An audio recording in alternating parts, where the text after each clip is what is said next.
Hello,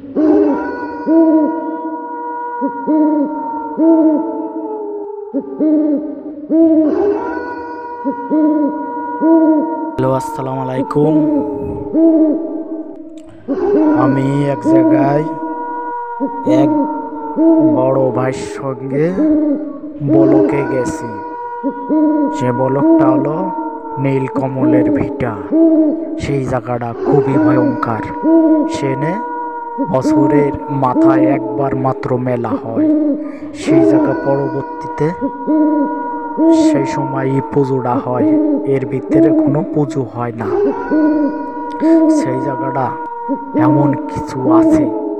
আমি সেখানে গেছি, যাওয়ার পর আমি ওই বাড়িটাই ঘুরছি। খুবই ফাঁকা, চারিদিক জমি, আর মাঝখানে ওই মন্দিরটা।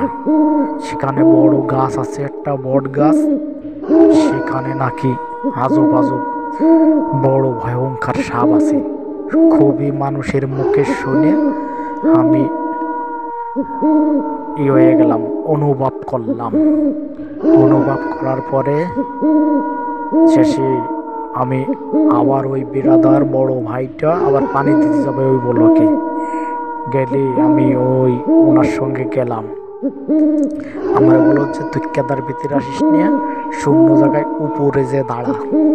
আমি যা, আচ্ছা ভাই যাও, তাই তুমি পানি দিয়ে এসো তোমার জমিতে। আমি দাঁড়ালাম উপরে। অনেকটা ঘর আছে মন্দিরের পাশে। ঘরটা খুবই অন্ধকার। আগে বসতি ছিল, এখন কোনো বসতি নাই। পরে ভিতরের থেকে জানলার শব্দ আসতেছে, এক্সের বাইর হচ্ছে জানলা। সেই জায়গাটার নাম আবারও বলে দিই, নীলকমলের ভিটা। সে জায়গাটা খুবই ভয়ঙ্কর। পরে জানলা বেরোলে আমি পরে ভাবলাম, মনকে শক্ত করে সাহস করে আমি দাঁড়ালাম যে জানলা এরম বাড়োয় কি। পরে জানলার ফাঁকায় দিয়ে ফুলুক মারি দেখি কি, খুবই ভিতরে অন্ধকার, কোনো মানুষ নাই। পরে বুঝে নিলাম এখানে হয়তো জেন ভূতের বসবাস হইতে পারে। জানলা বের হইতেছে ভিতরের দিয়ে। আমার মনটা একটু নরম হয়েছে, কিন্তু তারপরেও আমি শক্ত করে রাখছি নিজেরে যে ওরা আমার কিছুই করতে পারবে না। বড় ভাই বেরাদার ধারে আছে। তারপরে আমি চারিদিক ঘুরে দেখলাম।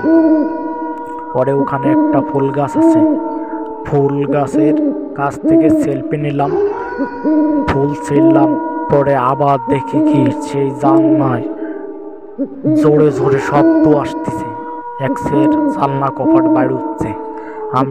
আমি হয়তো ভাবলাম যে নয়তো কোনো ভূত, নয়তো কোনো ভয়ঙ্কর জিন। আসলে যাই হোক, ওখানে খুবই ভয়ঙ্কর জায়গাটা। ওখানে কেউ একা রাইতেরে গেলে তারে মারিয়ে ফেলে। সেই জায়গাটা খুবই ভয়ঙ্কর।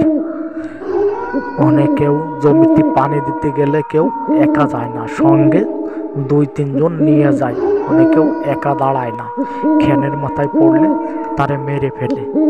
খুবই ভয়ঙ্কর জায়গাটা, খুবই। আসসালামু আলাইকুম। লাইক, কমেন্ট, শেয়ার করে দেবেন বেশি বেশি করে, সাবস্ক্রাইব করে দেবেন বেশি বেশি করে। এরকম আরও ভিডিও পেতে হলে বেশি বেশি করে শেয়ার করে দেবেন আপনার বন্ধুদের মাঝে। আপনার বন্ধুরে বলে দেবেন বেশি বেশি কেন শেয়ার করে দেয়। এরকম মজার মজার ভিডিও পাইতে হলে কি করবেন, শেয়ার করে দেবেন। তাহলে আপনি শুনতে পারবেন কাহিনী, সত্য কাহিনী আমি নিয়ে আসবো। কোনো মিথ্যে, কোনো গুজবই আমার পছন্দ না, সবই অপছন্দ, গুজবটা। আমি নিয়ে আসবো, নিয়ে আসবো সত্যিকারের কাহিনী। যেই জায়গার যেটা জানবো সেই জায়গার সেটা অমনে আমি গল্পটা বানাবো, আর অমনে আপনারা ভালো লাগবে শুনতে। আচ্ছা, ধন্যবাদ।